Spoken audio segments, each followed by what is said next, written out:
Hemos visto ya básicamente lo más importante de la bioquímica y de la fisiología de las principales hormonas.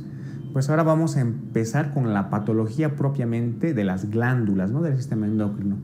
Te he indicado que hay dos temas principales que debes aprender dentro de la endocrinología, que es primero la patología tiroidea y la diabetes mellitus, ¿no? Ahora vamos a empezar con la patología tiroidea.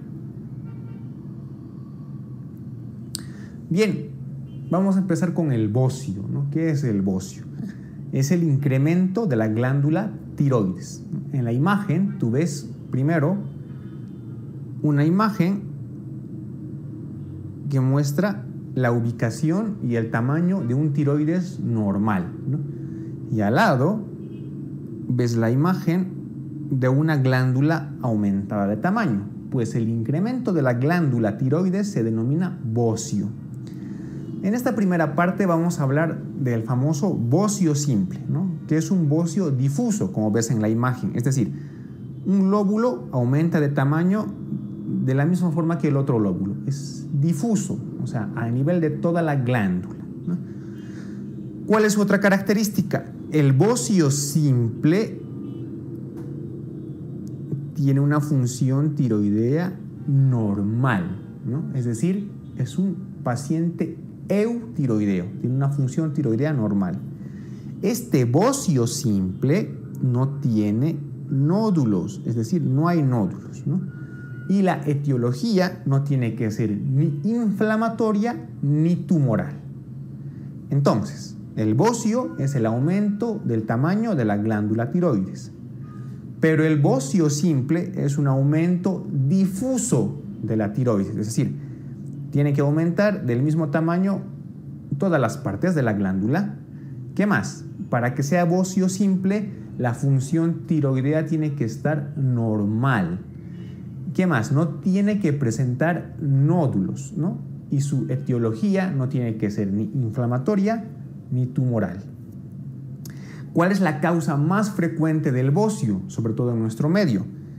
El déficit de yodo. El déficit de yodo es la causa más frecuente de bocio en nuestro medio. ¿Cuál es la clínica del bocio?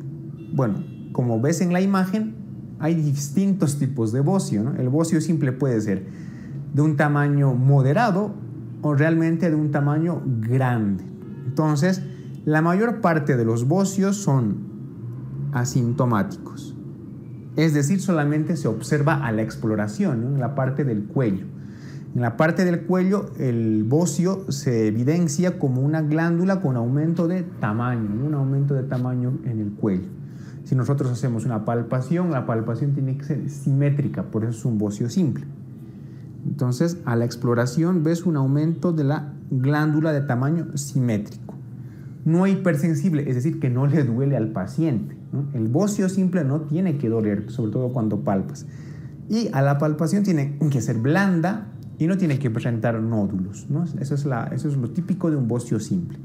Como te he indicado, generalmente es asintomático, pero cuando estos bocios crecen demasiado, como ves en la imagen, ¿no?, pues estos bocios comprimen estructuras vecinas, como ser el nervio laríngeo, el esófago, la tráquea, y de ahí es que derivan una serie de síntomas. Por ejemplo, si comprime el nervio laríngeo, puede haber disfonía. Si comprime el esófago, puede haber disfagia, ¿no? Si comprime la tráquea, puede haber molestias respiratorias, etc. Entonces, la clínica resulta de los síntomas compresivos, ¿no?, sobre todo en bocios de gran tamaño. ¿Cómo hacemos el diagnóstico y el tratamiento del bocio simple? Bueno, vemos a un paciente y sospechamos de bocio. ¿Qué es lo primero que hacemos? Exploración física, es decir, palpación, ¿no? Vemos el tamaño de la glándula, que esté simétrica, que el crecimiento de tamaño esté simétrico, que no haya nódulos como indicado, ¿no? ¿Qué más? Hacemos pruebas de imagen. De preferencia, hacemos una ecografía tiroidea.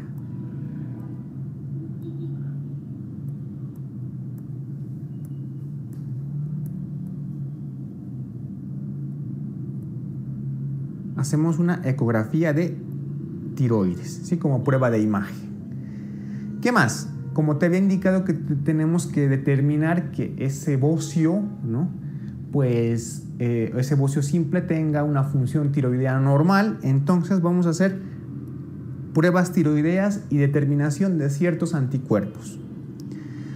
Una vez que hemos diagnosticado el bocio por exploración física, ecografía y vemos que las hormonas tiroideas están normal, pues vemos cuál es el tratamiento. Si es un bocio simple y el paciente está asintomático y el tamaño vemos que es moderado, pues la conducta es expectante. Vigilamos la evolución del bocio, ¿no? Que no crezca tanto. Hacemos controles del paciente. Y de alguna forma, para ayudar, si la causa del bocio es el déficit de yodo, que es la causa más frecuente, dicho sea de paso, administramos al paciente sal yodada, ¿no? Sal yodada. Y si el paciente lo necesita, en algunos casos se puede administrar hormonas tiroideas, ¿no? Podemos hacer una sustitución de las hormonas tiroideas. Sin embargo, si el paciente presenta un bocio grande con clínica compresiva, no, clínica compresiva me refiero a disnea, disfagia, disfonía, etc. El único tratamiento es la cirugía, es decir, realizamos una tiroidectomía. Entonces, sospechamos de bocio, exploración física, ecografía, determinamos hormonas tiroideas, algunos anticuerpos en algunos pacientes. Si el bocio está asintomático, vigilamos y administramos sal yodada.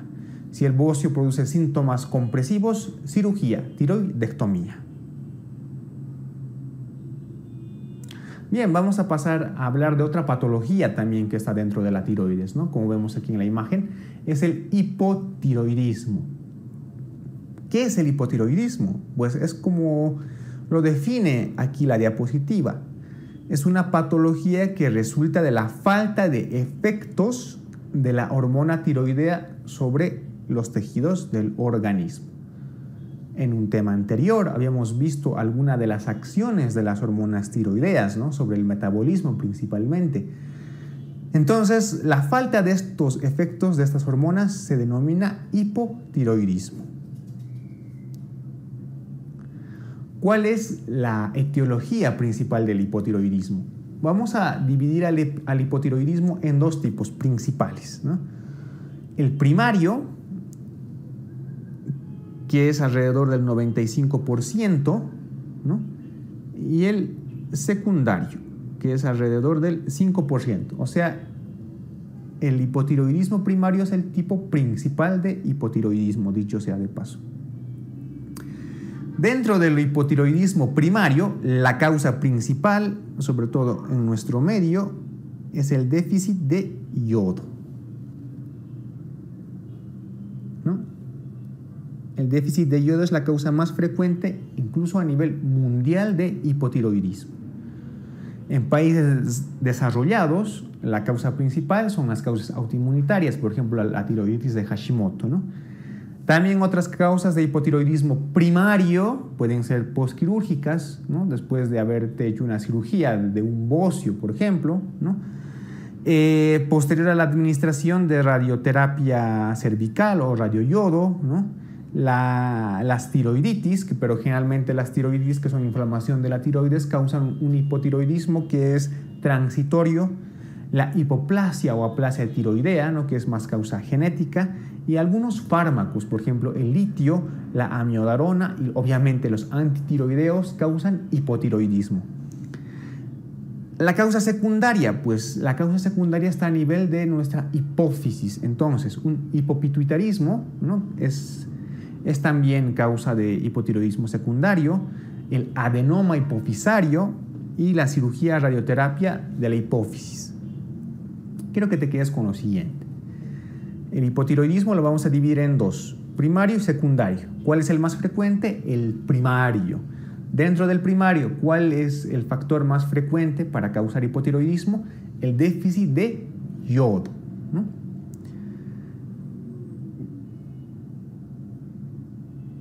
Bien, dentro del hipotiroidismo primario, pues aún hay una serie de hipotiroidismos característicos. Por ejemplo, el hipotiroidismo congénito, ¿no? En la diapositiva ves la imagen de un neonato, un recién nacido, ¿no? Que tiene las siguientes características. Tiene un aumento del tamaño de la lengua, una macroglosia, ¿no? Probablemente por el aumento de volumen a nivel abdominal, puede que tenga una hernia umbilical. Estos neonatos tienen llanto ronco, tienen hipotonía, ¿no? Y generalmente se presentan ictéricos, ¿no? Entonces, todo esto nos hace sospechar de un hipotiroidismo congénito. ¿Cuál es la causa más frecuente de hipotiroidismo congénito? La disgenesia de las glándulas tiroides. Es la principal causa de hipotiroidismo congénito. ¿Cómo se diagnostica? Obviamente, aparte de la clínica, pues normalmente se realiza una prueba del talón, una prueba de sangre del talón, entre las 48 horas de recién haber nacido, ¿no? Entonces, como ves en la imagen, pues esta prueba de talón es por donde se hace el despistaje del hipotiroidismo congénito. ¿Qué es lo que se mide en la prueba de talón? Pues vamos a medir la TSH, ¿no? En la prueba de talón, medimos la TSH. Si tú tienes la sospecha, ya sea por bioquímica, ¿no? Hacemos la prueba de talón y la TSH está anormal o clínicamente, el tratamiento debe hacérselo de inmediato. No tenemos que esperar absolutamente nada, ¿no? Porque la falta de las hormonas tiroideas pueden desarrollar graves secuelas en el crecimiento de un recién nacido. Entonces, el tratamiento se lo realiza de inmediato ante cualquier sospecha de hipotiroidismo congénito. El hipotiroidismo autoinmunitario, pues está indicado que en algunos países, sobre todo los desarrollados, ¿no? Europa, Estados Unidos, Japón, principalmente la causa de hipotiroidismo no es el déficit de yodo, sino es el hipotiroidismo autoinmunitario, propiamente la tiroiditis de Hashimoto, ¿no? ¿Cuál es la característica de la tiroiditis de Hashimoto? Se acompaña de bocio, es un hipotiroidismo con bocio. ¿Qué más? Es más frecuente en mujeres. Es una tiroiditis de Hashimoto autoinmunitaria, más frecuente en mujeres, que se acompaña con bocio, ¿no? Histológicamente se observan infiltración linfocitaria difusa y algunas células epiteliales, etc., ¿no? Pero lo que más nos interesa es que para su diagnóstico es indispensable la presencia de dos anticuerpos. El primero, el anticuerpo antitiroglobulina, y el segundo, el anticuerpo antitiroperoxidasa. Entonces, en los países desarrollados, la causa de hipotiroidismo más frecuente es la tiroiditis de Hashimoto, que se presenta con bocio, es más frecuente en mujeres y en su analítica, al margen del hipotiroidismo que vamos a ver más adelante, presenta dos anticuerpos, antitiroglobulina y antitiroperoxidasa. Bien, ¿cuál es la clínica del hipotiroidismo en general, ¿no? Pero en general, pues por ejemplo, como ves en la imagen, ¿no? Va a ir desde el cabello seco, quebradizo, la piel más seca, más delgada, igual. Va a haber un aumento de peso, que es importante, un aumento de peso. Hay una intolerancia al frío, ¿no? El cabello seco, como te había recalcado. Hay una bradicardia, porque te he indicado de que las hormonas tiroideas aumentan la frecuencia cardíaca, pues si no hay hormonas tiroideas, pues puede tender el paciente a hacer bradicardia. Normalmente hay depresión incluso, ¿no? Hay fatiga. En pacientes adultos mayores, sobre todo, puede haber falta de memoria, sobre todo en los pacientes ancianos, ¿no? En las mujeres, alteraciones del periodo menstrual, estreñimiento, ¿no? Entonces, esos son la sintomatología básica del hipotiroidismo. Aquí te he hecho un resumen de dos cosas, ¿no? Diferenciamos tanto síntomas como signos dentro del hipotiroidismo. Pues de más a menos, pues debemos decir que, por ejemplo, entre los síntomas principales, cansancio y debilidad, la sequedad de la piel, la sensación de frío, intolerancia al frío, ¿no? La dificultad para concentrarse, la mala memoria, el estreñimiento, el aumento de peso, en algunos casos la voz ronca y en las mujeres sobre todo alteraciones menstruales. ¿Cuáles son los signos? Si inspeccionamos al paciente y tocamos su piel, vamos a ver que tiene una piel seca y áspera. Tocamos las extremidades, generalmente están frías. En caras, manos y pies vemos que están hinchados. En algunos pacientes, sobre todo varones, podemos ver alopecia periférica. Si controlamos la frecuencia cardíaca, estos pacientes están bradicárdicos, y en algunos pacientes se puede desarrollar incluso el síndrome del túnel del carpo. ¿Cómo hacemos el diagnóstico del hipotiroidismo? Pues esto es lo principal. Generalmente en las patologías de endocrinología, pues el diagnóstico principal lo hacemos por la bioquímica, por las concentraciones de las hormonas y de sus componentes. Entonces, quiero que te quedes con este dato clave. La determinación de TSH es la más importante para realizar el diagnóstico de hipotiroidismo, ¿no? En la imagen te he dividido en 3 tipos. El hipotiroidismo primario, que es el más frecuente, no más del 95%. El hipotiroidismo secundario, que es menos frecuente, que está en relación con patología de la hipófisis, ¿no? Un 5%. Y un hipotiroidismo subclínico, que no lo he descrito, pero que es fácil de interpretar. Un hipotiroidismo subclínico es aquel que presenta una TSH que está anormal, que está elevada, pero que las hormonas tiroideas están dentro de rangos normales. Este hipotiroidismo subclínico nos quiere decir que este paciente a la larga puede predisponer a desarrollar hipotiroidismo. Entonces, dentro de la bioquímica, este cuadro es importante. Por ejemplo, en el hipotiroidismo primario, ¿cómo va a estar la TSH, que es el principal que medimos? En el hipotiroidismo primario está elevada, ¿no? ¿Cómo va a estar la TSH en el hipotiroidismo secundario? Puede estar normal o puede estar baja. Pero ambas, tanto en el primario como en el secundario, la T4 y la T3 están bajas, ¿no? Entonces, había una pregunta, por ejemplo, en la convocatoria de este año que decía, en un hipotiroidismo central, que también se llama central al hipotiroidismo secundario central es lo mismo, ¿cómo está la TSH? Pues la TSH en un hipotiroidismo central o secundario está normal o está bajo. La TSH en un hipotiroidismo primario siempre tiene que estar elevada, ¿no? Y obviamente las otras hormonas, tanto la T3 y la T4, están bajas. Entonces, recordarte que la determinación más útil en sangre es la medición de la TSH. Y en el hipotiroidismo subclínico, como te he indicado, hay una alteración de la TSH, está elevada, pero sin embargo, tanto T3 como T4 estarán normales. ¿Cuál es el tratamiento del hipotiroidismo? Bueno, el tratamiento del hipotiroidismo es la sustitución de esta hormona con un compuesto artificial, en este caso la levotiroxina.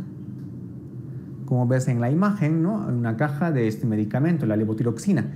Se hace una sustitución hormonal, más o menos, en los pacientes con hipotiroidismo. Más o menos se calcula que entre 1.5 a 1.7 microgramos kilogramo de peso es la dosis que se debe dar a un paciente con hipotiroidismo, ¿no? Hay que tener cuidado, obviamente, en pacientes que son ancianos, ¿no? Y algunos que tienen cardiopatía de base, como la cardiopatía isquémica, por ejemplo. ¿Cómo se hace el control del tratamiento del hipotiroidismo? Esto también es importante. El control del tratamiento del hipotiroidismo primario lo vas a hacer con TSH, ¿no? La determinación de TSH es el parámetro más importante para ver el control del tratamiento, pero en el hipotiroidismo primario.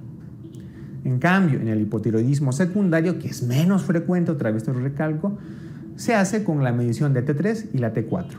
Pero en el hipotiroidismo primario, el control del tratamiento se hace con la determinación de TSH. La TSH en el hipotiroidismo primario está elevado, por tanto, una reducción o una normalidad de la TSH nos indica que el tratamiento está yendo bien y está siendo correcto. Hemos dicho que hay un hipotiroidismo subclínico, aquel que presenta una elevación de la TSH, pero que sin embargo la T3 y la T4 están normales, ¿no?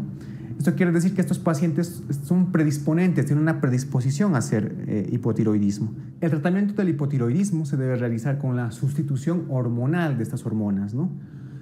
Entonces utilizamos como fármaco principal la levotiroxina, ¿no? Que es el principal fármaco que sustituye a las hormonas tiroideas. Normalmente pues tenemos que dar un rango de dosis entre 1.5 a 1.7 microgramos por kilogramo de peso, pero esto varía en función del paciente, ¿no?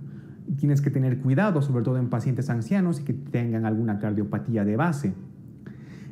¿Cómo hacemos el control del tratamiento del hipotiroidismo? Pues bien, sobre todo en el hipotiroidismo primario, la determinación de TSH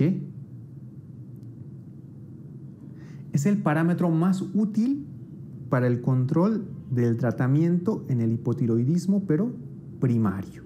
¿Sí? Entonces recuerda, la TSH es el parámetro más útil para controlar el tratamiento en un paciente con hipotiroidismo primario, ¿no? ¿Cómo estaba la TSH?